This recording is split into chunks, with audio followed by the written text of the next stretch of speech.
Je vais parler de la perspective FAO, avec un stratégique aussi, un partenariat qui se fait avec l'OIT. Je vais vous donner quelques exemples d'interventions potentielles et je ferai allusion à la création de partenariats conjoints,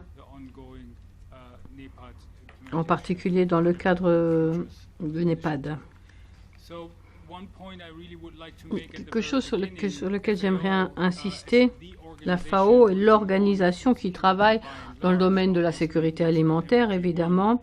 C'est lié au MD1 et vous savez, vous connaissez les deux buts qui ont été fixés. Mais en 2005, il y a un troisième objectif qui a été ajouté, qui est sur le plein emploi.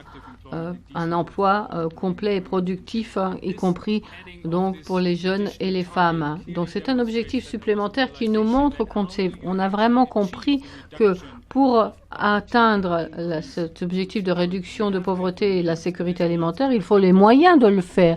Et ces moyens, c'est l'emploi. Ce moyen, c'est le plein emploi et un emploi qui intègre aussi les jeunes et les femmes, qui permettent d'augmenter leur pouvoir d'achat et qui leur permet évidemment de sortir de la pauvreté et d'arriver à une sécurité alimentaire.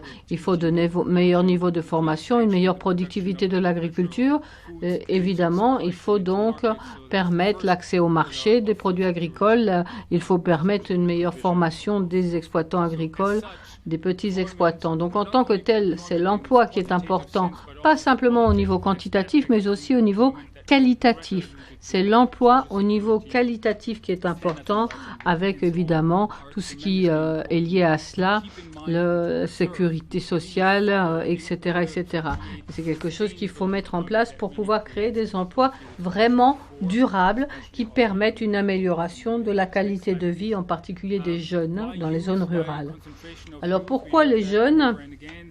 On en a beaucoup parlé, on l'a dit et redit, la grosse partie de la population jeune vit dans zone rurale, 70%, 72% vivent avec moins de $2 par an.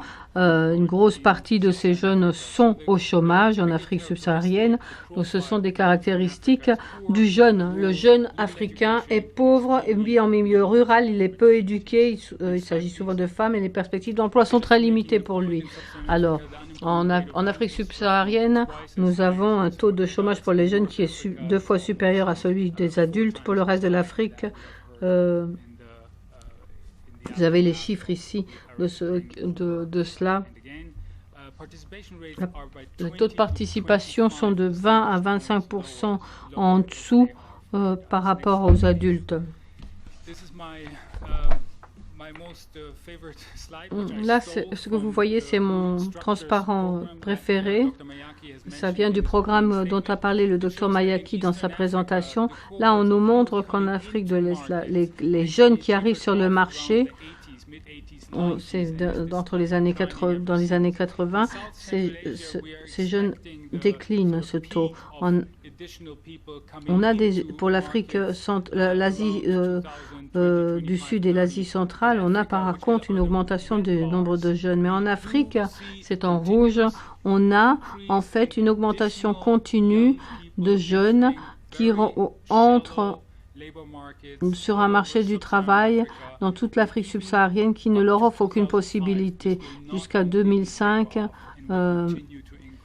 ça va continuer à augmenter. Donc on a un problème avec le chômage des jeunes, mais ce graphique nous montre que pourtant on peut aussi qu'il faut aussi prévoir ce qui va se passer pour l'avenir. Un certain nombre d'obstacles, de défis à relever, on en a entendu parler. Les jeunes et les femmes sont souvent au chômage, ou avec un travail temporaire et précaire, sous contrat informel. Ils n'ont pas accès, ils ne contrôlent pas les ressources productives. Il n'y a pas de garantie possible pour ces personnes parce qu'elles n'ont pas la possibilité d'accumuler quoi que ce soit pour des questions d'héritage, par exemple. Bien souvent, le niveau d'éducation n'est pas adéquat, les compétences sont inadaptées. en particulier pour ce qui est des productions plus sophistiquées ou pour des segments plus sophistiqués de la chaîne de valeur et aussi par rapport au travail dans une entreprise.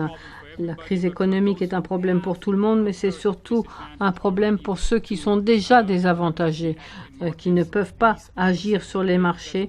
Et ce sont ces personnes-là qui souffrent encore plus. Ça signifie la crise pour eux encore plus d'incertitude. C'est encore plus difficile de faire face à la volatilité des prix, par exemple. Il y a encore d'autres obstacles auxquels doivent faire face les femmes et les jeunes. Et lorsqu'on est une jeune femme, cela ne fait que doubler les difficultés.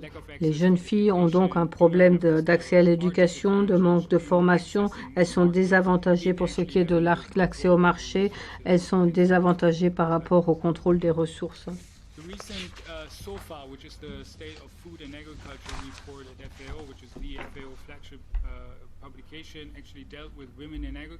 Nous nous occupons à la FAO surtout des femmes et de l'agriculture et on s'aperçoit que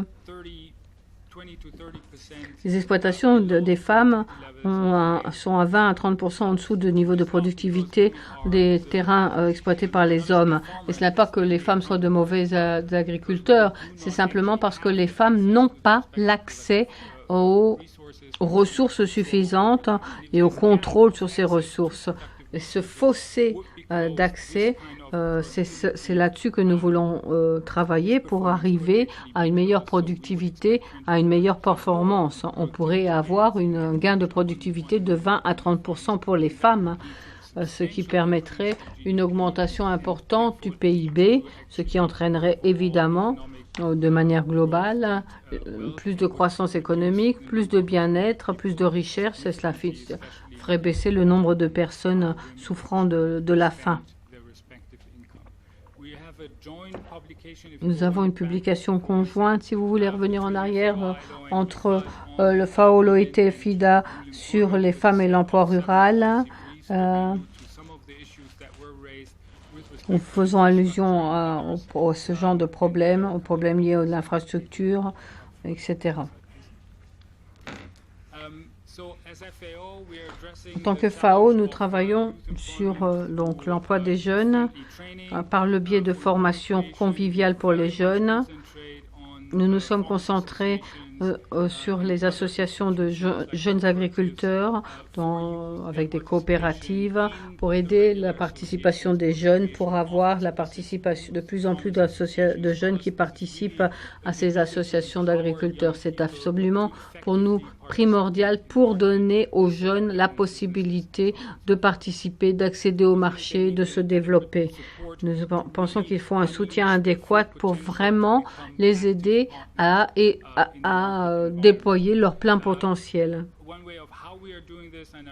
Une façon de procéder, j'en reparlerai, c'est dans le cadre des écoles pour les jeunes agriculteurs. Nous éduquons les jeunes. Et c'est un programme qui existe au niveau de la FAO. Ce n'est pas simplement une formation au niveau de l'agriculture, mais ce sont aussi c'est une formation pour la vie en général, pour les aider à négocier leurs prix, à mettre sur pied une petite entreprise. C'est la création d'emplois et c'est aussi toutes les qualifications en matière d'esprit d'entreprise, de création d'entreprise que nous essayons d'apporter à ces jeunes, pour que ces jeunes puissent créer leur petite entreprise. Je vais faire allusion aussi à un partenariat très important de la FAO avec l'OIT en tant qu'organisation. Nous centrons sur l'emploi, sur les arrangements au niveau rural, sur l'emploi au niveau rural, sur l'économie informelle. On en a déjà parlé, mais tout ceci, c'est très important et ces deux organisations travaillent ensemble sur ce sujet, OIT, FAO, pour lutter contre l'emploi des enfants, par exemple, le travail des enfants, c'est un fléau dans le domaine de l'agriculture.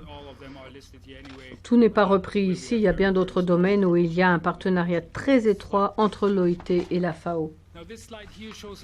Ici, vous avez on vous montre comment l'OIT et la FAO, dans le cadre du processus de NEPAD, ont participé ensemble et conjointement participé et contribué, par exemple, au dernier sommet. L'été dernier, il y a des négociations et des discussions en cours entre MPCA et l'OIT dans le domaine de l'emploi. Nous avons participé au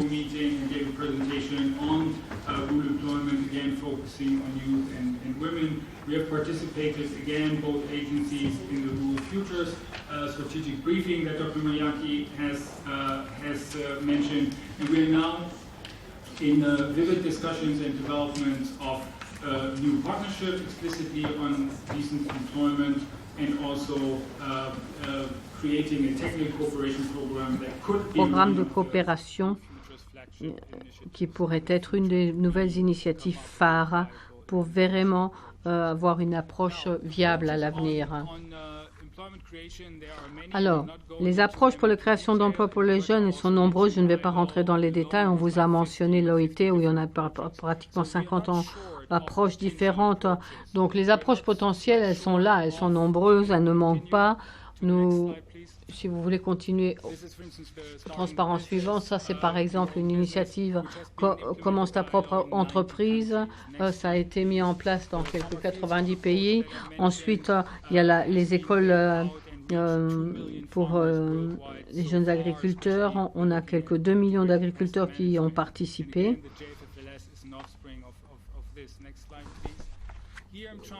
Ici, j'essaie de montrer sur ce graphique le JFFLS, donc c'est l'accès au marché, la formation, la création d'emplois, tout ce qui permet de former les jeunes, mais qui leur fournit aussi des opportunités d'emploi.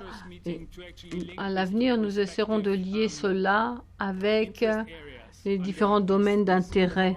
On repense le secteur rural, ça c'est le parapluie global, et on a l'agenda rural et il faut aussi cibler un certain nombre de domaines avec des liens étroits par rapport aux besoins locaux, par rapport aux fuites qu'on a pu voir au niveau de l'agriculture, par rapport aux marchés globaux, par rapport aux investissements, par rapport au changement climatique. Donc c'est une approche modulaire et on essaie de voir différents sujets et de lier tous ces sujets les uns avec les autres. Tout ceci doit fonctionner, ce qu'on veut mettre en place doit fonctionner comme approche intégrée avec évidemment un contexte qui est très localisé, qui est un micro-contexte. Voilà un exemple de la façon dont la création d'emplois peut fonctionner avec une implication institutionnelle très importante, avec des fédérations de coopératives. Le travail avec les institutions est important. Les gouvernements nationaux doivent pouvoir participer. Il faut qu'il y ait une institutionnalisation des approches. Et il faut passer à des approches programmatiques. Il faut pouvoir qu'il y ait quelque chose qui se fasse aussi au niveau national. Et il faut qu'il y ait des créations et des programmes qui se fassent au niveau national. Nous devons travailler avec les gouvernements, avec les autorités locales, évidemment. Nous devons travailler avec les communautés. C'est très important au niveau local. Et nous devons travailler aussi avec le secteur privé, avec les organisations d'agriculteurs qui peuvent permettre et aider à la création d'emplois par les jeunes. Ici, vous avez un transparent qui vous explique un petit peu comment nous avons mené à bien notre approche, combien de jeunes nous avons pu réussir à contacter. C'est quelque chose qui fonctionne dans différents contextes. C'est quelque chose qui a été développé dans des situations de conflit aussi. Il y a, on peut traiter avec différents niveaux de personnes, des gens qui sont plus ou moins scolarisés. Nous pouvons, quel que soit le contexte, intervenir et faire quelque chose. Maintenant, il nous faut travailler sur une nouvelle réflexion. C'est de ça que nous avons parlé ce matin, pratiquement toute la matinée. Il faut pouvoir développer une approche du secteur privé, De manière conventionnelle, on regarde les produits, le profit, les bénéfices possibles, avec des relations qui sont linéaires sur la chaîne de valeur, avec des relations de pouvoir entre les différents acteurs dans la chaîne de valeur. On donne des instructions aux gens par rapport à ce qu'ils doivent faire. Et nous, ce que nous voudrions, c'est une vision plus équilibrée des choses entre les différentes personnes impliquées. Nous voulons voir une relation circulaire entre les personnes. Et ça, c'est mon dernier transparent, les messages clés. L'emploi des jeunes dans les zones rurales, c'est un défi énorme. Et nous devons vraiment nous en occuper pour arriver à atteindre les objectifs OMD 1. Je suis tout à fait d'accord avec ce qui a été dit par Loretta.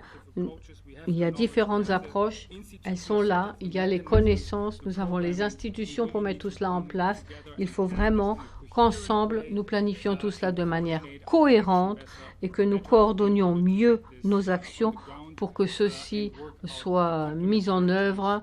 Nous travaillons sur les complémentarités entre les différents acteurs. Il faut aussi un partenariat stratégique, une appropriation nationale, c'est absolument crucial afin de garantir une mise en œuvre fructueuse et une durabilité à long terme.